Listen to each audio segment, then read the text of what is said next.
So, on Marcus, what did you know about him when you first got here? You kind of he's coming off his freshman year, right, or his sophomore year. So, what did you kind of know about him when you take this job? You show up, you start looking at what you got on the roster. Yeah. Prior to me looking at the roster and watching the film, I knew nothing about him. We didn't recruit him at LSU, so he was never on a radar of ours where I would have known about him. Watched him on film, and he flashed. Played as a freshman, played as a sophomore, and you saw glimpses of him having ability, but was nicked here and there with injuries, a frail body that you were hopeful, well, maybe this kid has some potential. But we didn't see it and was like, we got a future first rounder. Mm-hmm. You didn't think that at all. So going into his junior year, we wanted to beef him up. He was probably 212-ish in weight. And so what we wanted to do was to bulk him up something so he wouldn't just be a designated pass rusher, but that he had the versatility to do different things. And so his junior year, he probably played close to 230. And again, got banged up. And so going into his senior year, we knew that this kid's got a chance. He could help us win a lot of football games. And let's just see if we can maximize his potential from a development standpoint. And so we wanted to see if we could develop him in the weight room as well as on the field. And then even from a character standpoint, he's a little bashful, a very humble, grateful young man. Was raised the right way by his parents, and so he isn't outgoing and boisterous, So we just wanted to, as his evolution happened, we wanted him to come out of a shell, if you will, and so he bulked up to 260-ish, 250-ish going into the season. Played at about 260, and then really started because we knew he was a preseason all-conference candidate, and some of the accolades he may get started to refine him. Very articulate, very smart young man. But wanted to just get him with our sports information director and our communication people to help him be able to present himself best. And so he came out of his shell in that regard. And then on the football field, starting week one, starting fall camp, you saw it, that, okay, he's ready. And it just continued throughout the duration of the season, and he played dominant from game one against Baylor all the way into the last game. He stayed healthy and played at a level where he was unblockable at times. And so it was triggers that he had where we got into situations, a third down situation, and, hey, this is the money down. And he would then say, it's my down. I got us, coach. And go make the sack. That's when he knew that he could be different. Mm-hmm. When you see him on tape and you sit down with him, what were kind of the first conversations like? I think I was talking to his dad last night, and he said that, when they heard UTSA was hiring you, he Googled you. He's like, you see where he's been? He's like, this guy's a vivisionary. Mm-hmm. So what were the kind of your first conversations like? It's the same way. So you get here, you look at your roster, and then you look at the film and you start looking at the future of how you're going to build something. And he was a guy that that had played, one of the few guys that had played a lot as a true freshman and as a sophomore. So you were hopeful what he was, and he had some of the intangibles or the stature of some of the Kiki Mingos and the guys we had at LSU, and length. And Art and Key, and all those guys, he was their size. So he was the prototype or program type, if you will. And And so we just want to know. I got a chance to meet him, and just listening to him speak and how he saw himself, we wanted to take that to another level. He thought he was a good player, and I think we got a chance to be cool, to be a good team. It's kind of how he would have said it, just as casual as that. And we were like, well, you know what? We're gonna chase championships, and we think you have what it takes. We've seen very talented players. We've developed them, and you're a Sunday player, maybe a first rounder. Really? Yeah, you are. All you have to do is follow the blueprint we're gonna have in store for you. And I think kind of the visionary thing that you said, he started believing it. He bought into it. You know, his dad's a New Orleans guy, and so you know, we knew of one another. We knew a lot of the same common folk, and I think that helped with it. You know, he came in and visited with he and Marcus, going into his junior year, going into his senior year, and just throughout the duration of this. And that was what was so complimentary. He had a structured household with a very stern yet caring and nurturing father and mother at home that that just wanted their son to be developed. So it was a coach's dream, you know, to have that type of support. How would you describe like how you had to coach him? Like what did it take to get to draw the most out of him? Yeah, you know, he's unique. Some guys you have to caress.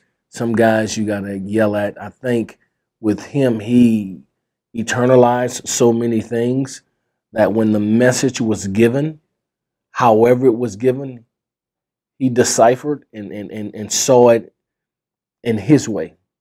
It wasn't like I said, he wasn't the guy that had to jump up and do all that. And he wasn't the guy in solitude either. He would be, if I'm speaking to the team, I'm giving the pregame, he'd have that lockjaw deal. And you know, okay, he's ready. But it wasn't necessarily loud. Although at times when we're like, hey, let's take this team out. Hey, on me, guys. And he'd give a chant. But I think that was something that he just grew into. I don't think that was his natural persona. But whatever it took to get us where we needed to be ready to play a game, he was willing to do. That was the good thing about it. Where did you see him make the biggest impact on the early days of your program? Like, where is his imprint now that he's gone? You know, I think he has taken our program. You look at what he did in the Senior Bowl, and it's viewed worldwide. Over 1 billion people tune in to watch it, where we were a team regionally, people know about, of course, statewide know about.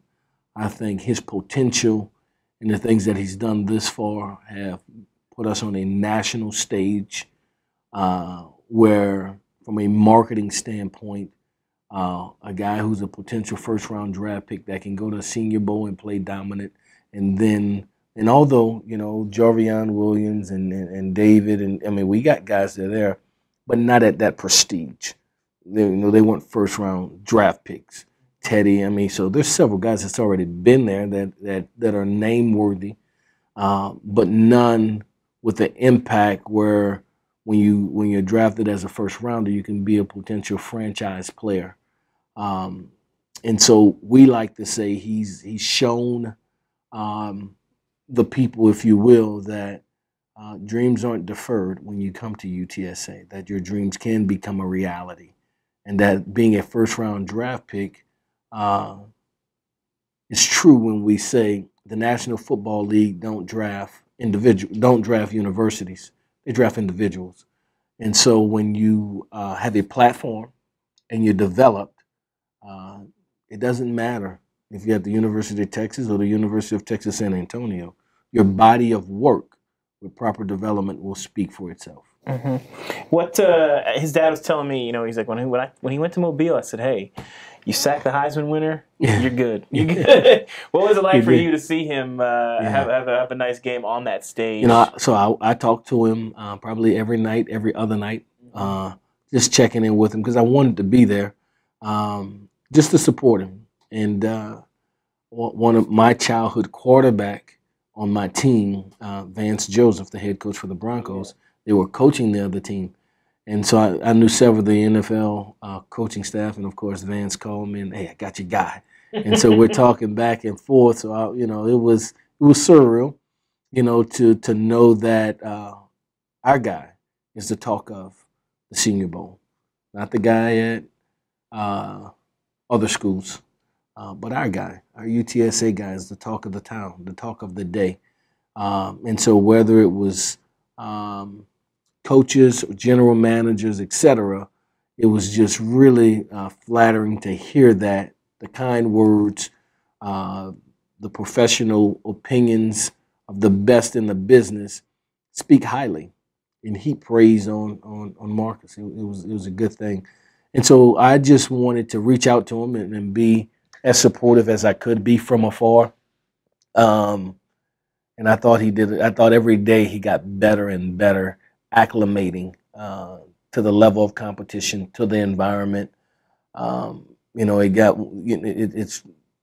It got to a point where he was doing so many interviews, if you will, with NFL organizations. He's like, I got to meet with the Raiders and the Saints and this. Hey, Marcus, it's a good thing. It's not a bad thing. He's like, yeah, I know. Yeah. So, yeah. How would you describe what's left in Marcus in terms of potential? Oh, tons of potential. He hasn't even tapped it. He'll be a better pro than he was a college player. And so here's the interesting thing. People will say things like, man, all kind of people missed on this guy. And I don't know if that's necessarily true, because people peak at different time spans and people maturation process is different. That you can see one guy at a very early age and know that he's going to be a dominant player. And he may. You'll see others at an early age dominant, and then it fizzles. Then you see others that are a constant work in progress, that their potential, their roof is extremely high, their ceiling is extremely high, and they continue to press toward that. So when you're evaluating, to have a trained eye, discerning eye, to be able to project that of a 14, 15, 16, 17, 18-year-old isn't always easy. They make mistakes in the draft. So certainly when they're that youthful, it's not there's no exact science. And so for years, whether it's a guy like Trey Turner, who wasn't heavily recruited, or Tyrann Mathieu, who wasn't heavily recruited, but they're great pros, but they didn't have a lot of offers. And then there's been other guys that have been 5-star players for us who just, he turned out all right. So I wouldn't necessarily, frown upon other colleges and like everybody missed on Marcus. It was what Marcus was at that time coming out. Where it changed is when he got to college, he began to develop. He developed his body, he developed his mind, and he took himself to a place that many people don't go. And so he elevated his style of play, his dominance, once he became a collegiate player. And sometimes that happened. Now, I think it's still so much more in him, because where he was as a freshman to where he was as a senior is light years. And I think it's just beginning to come on. There's still a lot more left in him to be developed. Mm-hmm. He's only played the position like 6 years too, so it's always good. Yeah. So shifting to the program at large, when you took over this job, I mean, what's your vision for what UTSA can be and where you can take this program? When I look at programs like the University of Houston, when I look at programs that have Oregon, programs that weren't always, or even if you go back to the 70s, a Miami program that was a doormat until, the Michael Irvins and Warren Sapps made the U what it is. I envision us being this program that continually ascends, the fastest rising program in college football, that we have a foundation now that allows us to grow. We're able to recruit to a different type of player. I think the coaches that we have assembled allowed us to develop players at a very high level, guys that have experience in winning national championships, Super Bowl, bowl games, and et cetera, that know how to do it, that have been trained to do it, and know how to train players to get to that point. And so I think our program um, is one that'll continue to ascend in the right direction with the type of players that we're recruiting in a city that continues to blossom. You look at our university. One of the things that attracted me to UTSA was the fact that you look at a university that had grown so much in a 10-year time span that it was unreal. That was on par to become a top tier university. And that then said to me, what we want to do with our football program, coach, is make it a top tier university. Um, and we think you can get us that.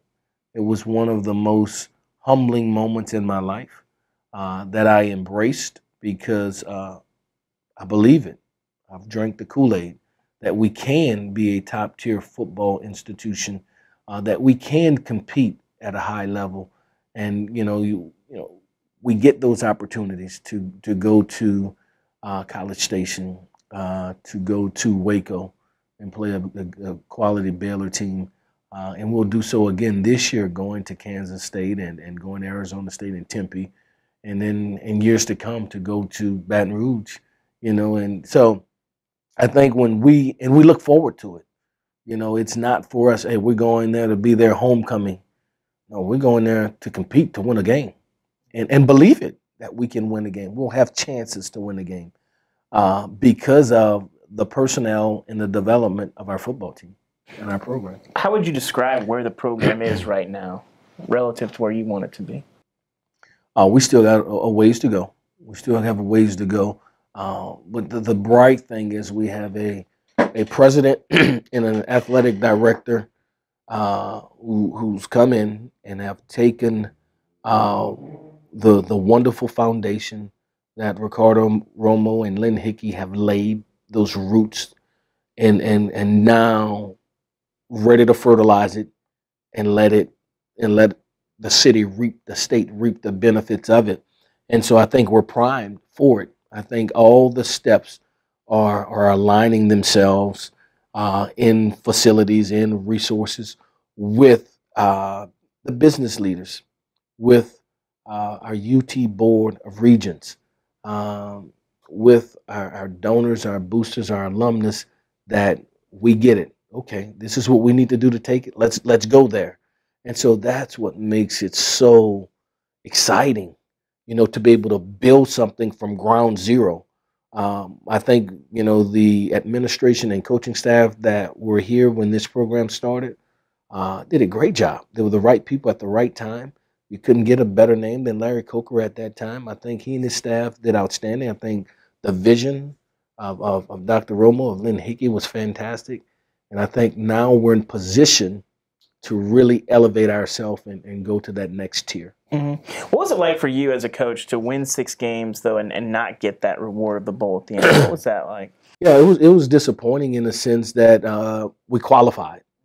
We qualified, and I say to our team, but we allowed our destiny to be in someone else's hand because you became bowl eligible. You didn't become bowl certified. And so with 7, you're certified. And there were so many opportunities for us to be able to do that. And so here's what we'll do this year. We'll put our destiny in our hand. We won't leave it in somebody's hand, and hopeful that the team from Tallahassee or wherever don't qualify and knock us out, whatever it is that all happened. Yeah, it was disappointing, but we can't point the finger at nobody else but ourselves because we control our destiny.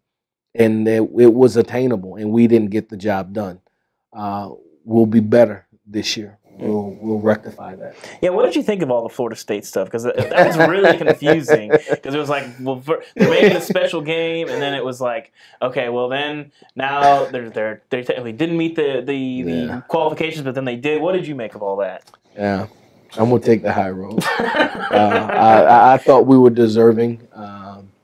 Evidently, the the Bowl Coalition or whomever they felt, other teams were more noteworthy. And so we accept it, and we'll do better this year. Mm-hmm. To be a team that grabs a hold of your destiny, what do you feel like is missing? What do you guys have to do to be that team?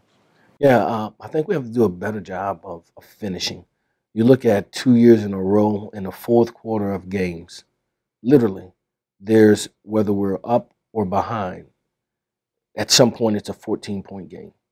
And I think we're in position to finish, and we still hadn't quite learned how to do it consistently.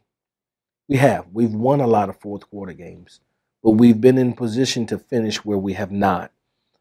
Games where we may have been ahead or been behind, and all we needed was a stop. All we needed was a first down, and or being in the red zone to finish off a team and settling for three. There's so many ways we can improve ourselves, and I think now there's a body of work that we can look at and say, okay, here's our team. Here are the things we did very well. Here's the things that we were solid on, and here's where we need our most improvement. And I think the things that we did very well and the things that we need most improved are so close. The difference in us being a really good football team is inches. It's all around us, and so we're in position to do so. So hopefully, we were able to correct those measures this season and finish better. Mm-hmm. Well, walk me through the process of bringing Al Borges aboard. What was your relationship like? How did you land on him? Just what sort of walk me through kind of your search and how you landed on Al. So there was some ideas that I knew I wanted the direction of our football program offensively, more specifically to head in, and so I wanted to find a dynamic person if we could. I went back and forth, toyed with doing it myself, but I enjoy being a head coach. I enjoy talking to the defensive staff. I enjoy having input with our special teams, managing the game, the clock, the timeouts. And I think sometimes when the head coach takes on the role as the play caller as well, it takes away from some of those things because you're making adjustments, you're conversating with the offensive staff, and you're doing that while the game's going on. And so I went back and forth with it, and I just wanted to have comfort with someone that I thought could bring to bear what I thought would give us our best chance, and that was an offense that took the personnel that we had and maximized it and not limit us. And a offensive philosophy that was personnel driven more than scheme driven. That based on the personnel that we have in this particular call, we're designing it to go here or here to our best people who will make the play.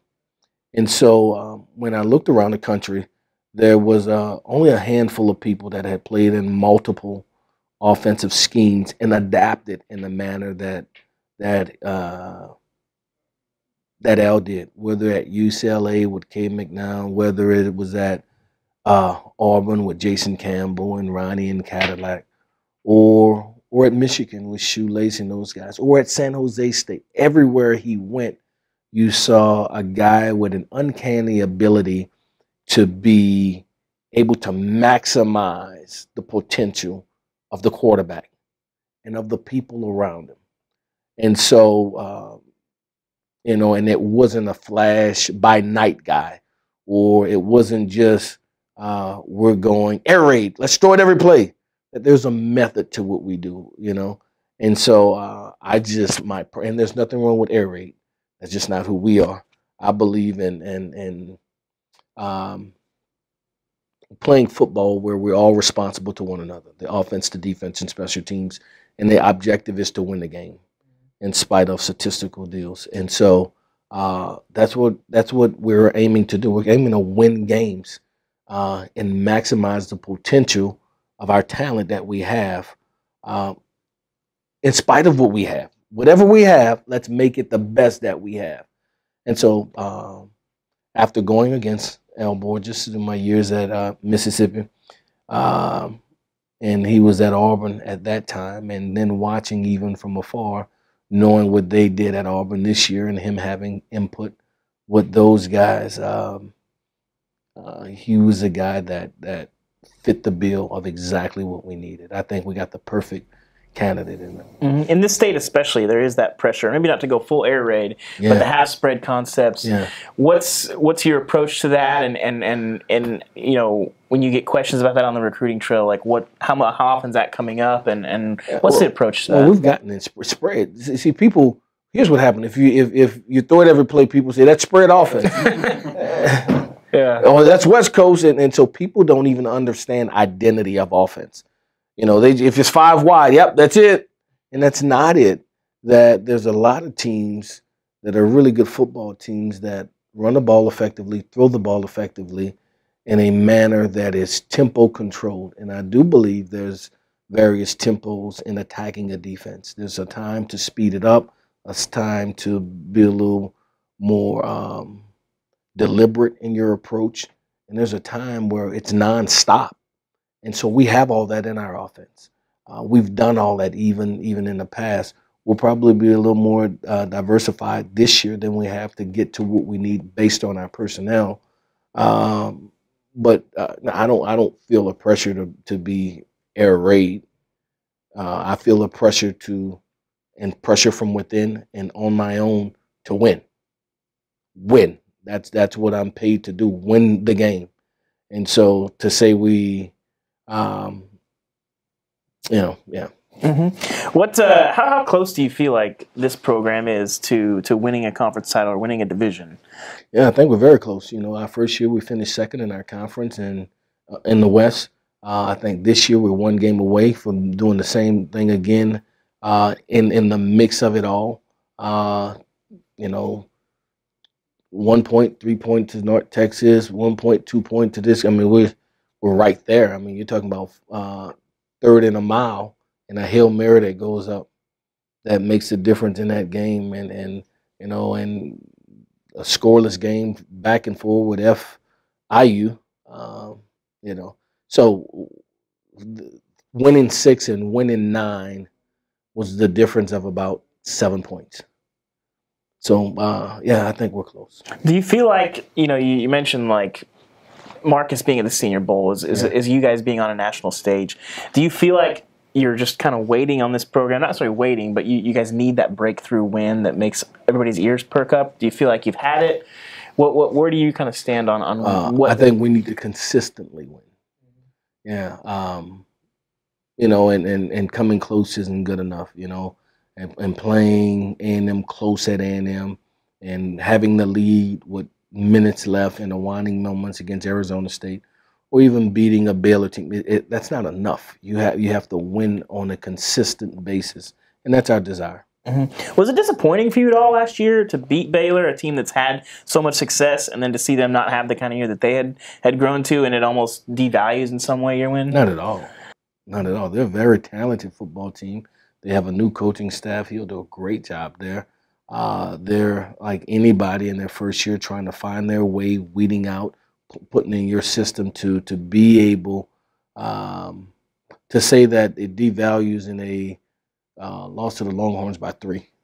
Yeah, so our win don't really count. Our win counts. And so we enjoyed it, and we enjoyed the atmosphere of it.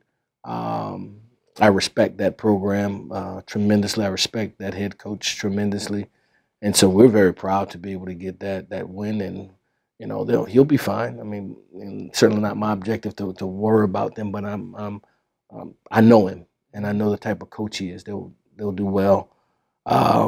We just want to be able to do it. You know, we really liked our chances playing against the Houston team. Unfortunately, we had a natural disaster that nullified that, but you know, that to not have to be in camp and to not play that game, and then another, you know, so I'm disappointed that we didn't finish the way we'd like. I'm overjoyed by the win that we had against a quality program and talented team that Bama is. Mm-hmm. What has been what was your message? You feel like the thing that you're beating on the recruiting trail for 2018, and do you feel like it's changed for 2019 as you look at these guys? What are you kind of hitting on? Well, right now, we haven't even, as we manage our roster, attrition happens year in and year out, and so we haven't gotten to the point already where we've identified the amount at per. I have an idea. I know what we have based on the position group, the offense and the defense, how many top heavy guys we have, seniors, juniors, sophomores, and how heavy we are, and based on what could leave, based on graduation, based on injury, based on transfer, our target numbers. But at this time of the year, we throw the whole gambit out, and we don't try to filter through. It's way too early. Guys going into their senior year, some of them was a first-time starter as a junior. Some may become a first-time starter as a senior. And so we're a little more open-minded in our approach right now, and we don't begin to cut off yet. There'll be a time when we get to that, but right now we cast a wide net. So we want the best players available, offense, defense, and special teams. And Tom Herman got a lot of attention when he was at Houston for trying to essentially build a wall around Houston, and let's build a team that's Houston. Do you think the same type of thing is possible for UTSA and San Antonio to be a San Antonio team? Yeah, I do. Everywhere I've ever, I think that has merit anywhere you're at. So whether I was in Oxford, Mississippi, Baton Rouge, Louisiana, Knoxville, Tennessee, you've always tried to do that. You want to do well in your city, and then you want to build or extend beyond that to bordering cities and other parts of your state before you go anywhere else. And so, we'd like to be able to do that. I think there's some guys in the San Antonio metropolitan area that you'll get to see this year, guys like Bryce Rivers and Frank Harris, Robert Fuentes, guys who may not have played a whole bunch already that'll come to bear this year, we're anticipating. And we'll continue, with Spencer Burford and those guys and from Wagner, guys in this area. We want to do well, and it's quality football here. So when you go and you go into Judson, you go into Steele, you go into those schools like that, you have to have your program intact to make it attractive for that student athlete and his parent to want to come. And so we have a responsibility in building it to that status that'll give us a chance to keep the best players in San Antonio. Josiah is a guy who's had a lot of impact for you guys. Why was he able to have that kind of impact so early, and especially as a guy that wasn't as heavily recruited as some of these other guys? Two-star, what was defensive tackle, I think? Now he's a linebacker. You guys, what do you think is the best way to explain that? That's the thing. That's that piece. Even with Marcus, we didn't recruit Marcus, but I think we had a role in developing Marcus. We didn't recruit Josiah, and when we got here, Josiah was still a defensive lineman. Lakel Bass was a safety. We had guys, and so it took the ability to filter through all that stuff and get guys in the right place where they can be contributors. And I think, standing him up and let him be what he is, in an instinctive, very aggressive football player, but yet controlled. And so in year two, he became more knowledgeable, more savvy. He didn't just go. All right. In year one, he kind of just went. But the compromise was that, we were dropping Marcus in coverage and just playing a three-down defense. He was the buzz, hook, flat player. Well, this year, we sent Marcus. And so there's a give and take to it. And I think that was the right thing to do because I thought he was one of the better pass rushers in the country. I think Josiah is a phenomenal talent. I think he has potential to be a dominant player continuously in this conference one of the better backers, in my opinion, in the country that I think will play on Sundays. I think if not for injury, his year is even bigger than it was last year. But he's worked hard, and he looks better than ever right now in our training sessions. So expecting big things from him. Talking about you personally as a coach, who do you feel like you kind of mold yourself after? Is there a guy that you really try to not necessarily be, but I think it's a combination. I don't think it's one guy. If you ask me from a child, I revered Eddie Robinson. He was bigger than life to me. He coached my uncles, and in summers I'd go to Grambling, Louisiana, and watch him prowl the fields, and took a picture on his lap, and it was great. I think as I have evolved as a young high school coach, there were so many coaches that I was influenced by, and it's kind of how Frank Selfo and I kind of bumped into each other, because I enjoyed spending time with Tommy Bowden and Rich Rod and those guys at Tulane during that times, and he was the tight end coach who had time for me. And so I would go there and study ball with those guys, and then certainly, Coach Saban and the impact that he had on the state of Louisiana when he was at LSU. And so several of my student athletes went to school there, but we modeled a lot of our practices, our structure, our organization, and a guy who prides himself on studying leadership just watched how he led his team and ran his program. I got introduced to Pete Carroll by Ed Ogeron. A lot of the things that we do on a day-to-day, week-to-week basis is based off, what Coach Carroll did or do, and as capturing his players. I think there's nobody that does it better than he does. And then, having an opportunity to be around guys like Dennis Green and Tony Dungy and just study football and just study what it is to be a pro from those guys have all impacted me. So I don't know if there's one, but I've taken some from each one of those guys that have allowed me to grow. Mm-hmm. I've studied the dynamic a lot of just minority coaches in general. And for you, do you feel like, especially with how many opportunities are limited in some ways, do you feel a responsibility when you're filling staff positions to look at minority candidates, give them a longer look than other people would? Do you feel that in your head? I don't know. I'll say it this way.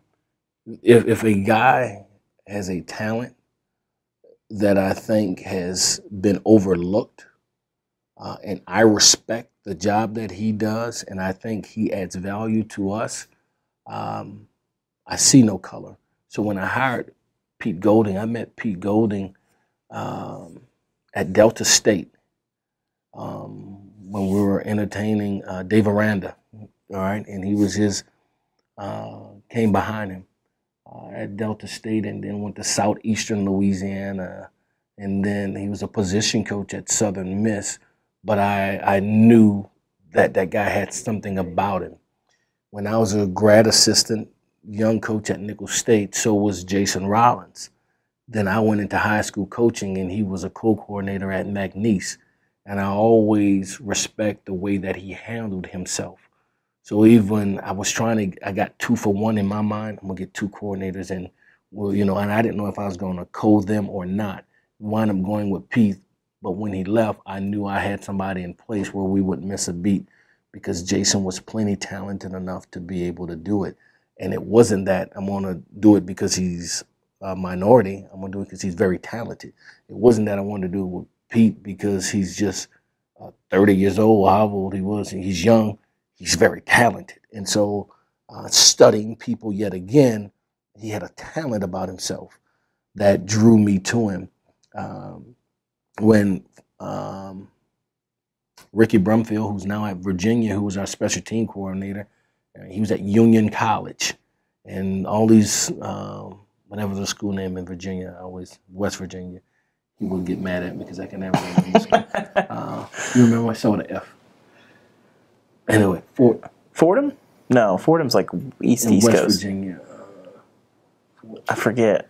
In Division II. Anyway, Mm-hmm. so I watched him, and then when I was at LSU, we interviewed him, and so I logged it.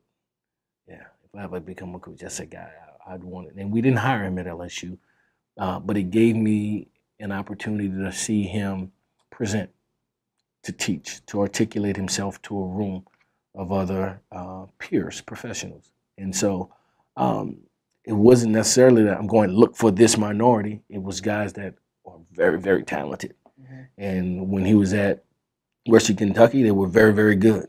When he came here for special teams, we were very, very good. And so I don't know, if those guys get opportunities, if they don't necessarily get them here. Sometimes they do, sometimes they don't. Charlie Camp was a guy who was with me at Mississippi initially and then kind of bounced around. But I had, years ago when I was a high school coach and he was at Oregon State, he recruited Keenan Lewis and Dennis Christopher and Mike Wallace. And so I got into college coaching. And so Mike Wallace didn't go to Oregon State. He came with me to Mississippi. That's how all that happened. But, just from guys establish a reputation that's beyond reproach as far as professionalism and how they handle themselves and how they teach and how they impact the youth. And that's appealing to me because I think that's what our profession is about. And if they have an ability to do that, we pursue them in spite of that. I'm not trying to fill a quota in one way or the other. I want the best guy that gives us a chance to win. And it would be fair to say sometimes minorities don't get those chances. Yeah. Mm-hmm. For you coming up, I mean, your reputation was always as a great recruiter, but it almost feels like the subtext in that is, well, he's not great at X's and O's. Mm-hmm. Or does that frustrate you when those kind of things? And do you feel like I want to dispel that? Like, what's your approach when you hear that kind of thing?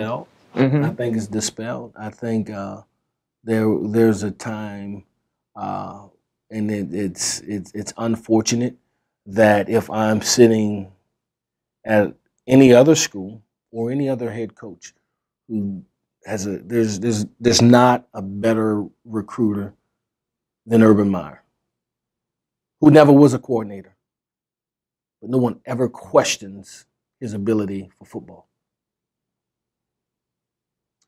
There's not a better recruiter than Nick Saban, but ever questions football. He's a great coach, and he'll get good players. Well, when for whatever reason, for minorities, if you are a great recruiter, evaluator, that has to be it for some people, and they can't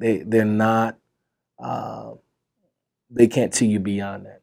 And so I've tried my entire life to work my behind off to be the best teacher, coach, mentor I could be professionally. I don't apologize for having an ability to identify, to evaluate, and to develop. But no one talks about it. They just say recruit. Well, that's just the relationship part. What about the identification? What about the projection? What about the evaluation? What about the development? Somebody had to develop them because there's a lot of talented people that don't get developed. And so I don't try to compete and defend it. I allow the body of work to speak for itself. And so I think it has. You look at our team, I think you'll see a disciplined football team that's fundamentally sound, that plays extremely hard, that will be competitive and in position to win every game that we play. And that's all I can do, in that regard. So I don't chase it, to always want to defend it. I go about doing my job to the best of my ability, and I'll allow it to speak for itself. And but even here now, even when we won games, when we beat really good teams, and we're beyond it, it'll still come up. You just asked it. So, hey, you still work? No, that's behind me. I don't see myself. I don't know. So I think to entertain it is to empower it, and so I don't entertain it. I just do my job, no different than the next man, to the best of my ability. Finally, I need a good Les Miles story. What do you? Les is a different dude. What do you? You know, Les was so good to me. He's in that group of people that influenced me as well, because here's what he did. He gave me an opportunity. So many times people, he tapped me as his associate head coach, assistant head coach, and a lot of times that's just a title. To be honest with you, it wasn't.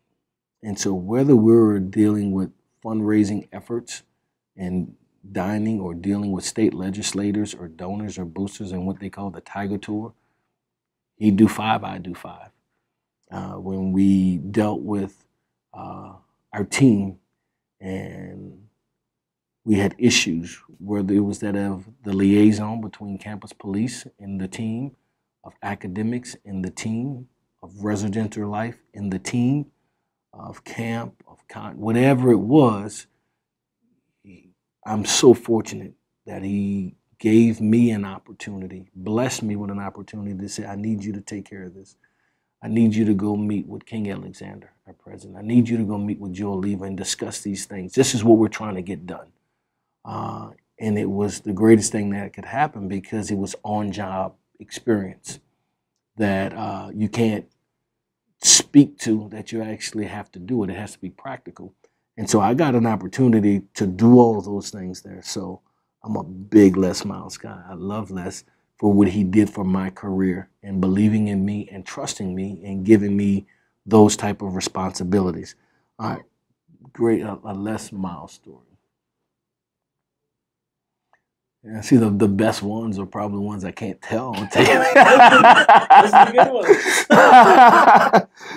ones. Oh man. Here's one.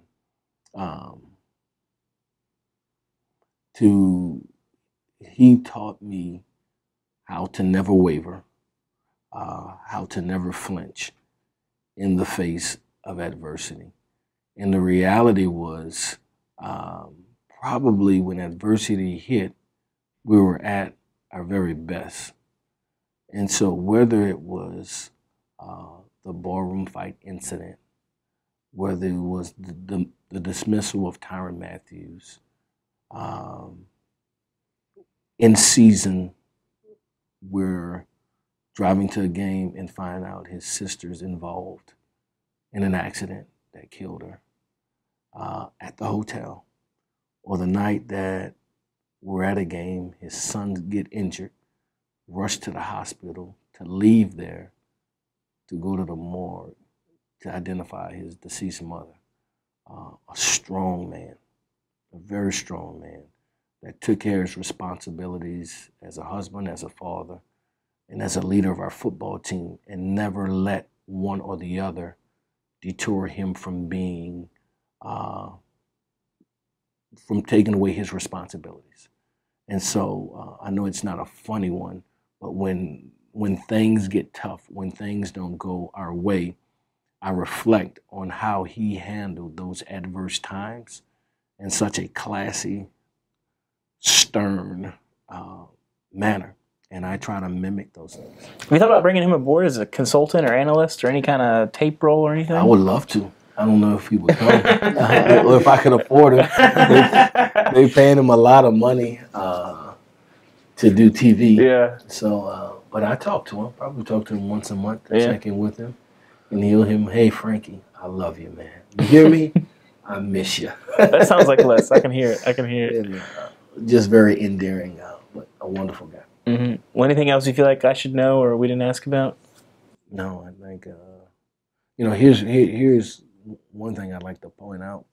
It's this job and the little success that we've had thus far have become, whether we were fortunate enough to get Bo Davis, only to lose him to the Detroit Lions, or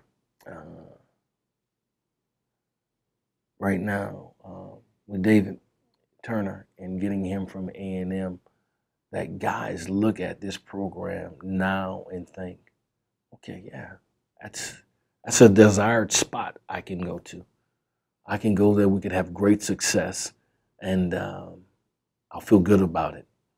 And so we're able not just to recruit to the really good player, but we're able to recruit to the very quality football coach as well. In an ever turning revolving door of college football, in the how violent or volatile the coaching carousel could be.